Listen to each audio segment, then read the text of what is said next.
آج میں اور آپ تو اتنے لالچی ہیں کہ 10 روپے کے لیے 1 فٹ کے لیے بھائی کا گھر ٹیڑھا کر دیتے ہیں۔ ہوتا ہے کہ نہیں؟ 1 فٹ کے لیے بھائی کی دیوار ترچھی چلی جائے، یہ کیسا اسلام ہے؟ سارا کچھ یہیں رہ جانا ہے۔ زیادہ سے زیادہ آپ کو پٹرے لگا دیے جائیں گے، باہر سے پکی بنا دی جائے گی، گنبد بھی بنا دیا جائے گا، آپ بڑے پیر بھی نکلیں گے، چادریں بھی چڑھائی جائیں گی، کیا اس سے مسئلہ حل ہو جائے گا؟ حدیث میں آتا ہے کہ جو بندہ کسی کا 1 ذرہ برابر بھی مال لے کر جائے گا، قبر اس کو اس طرح دبائے گی کہ دائیں کی پسلیاں بائیں کی طرف میں اور بائیں کی دائیں کی طرف میں گھس جائے گی۔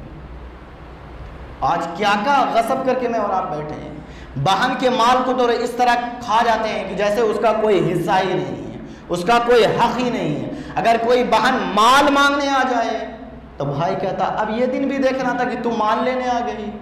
ارے قرآن نے حق رکھا ہے، یوصیکم اللہ فی اولادکم للذکر مثل حظ الانثیین۔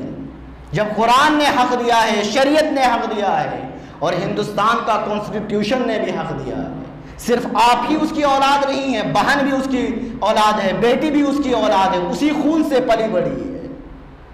لیکن میرے بھائی ہم کہاں جی رہے ہیں؟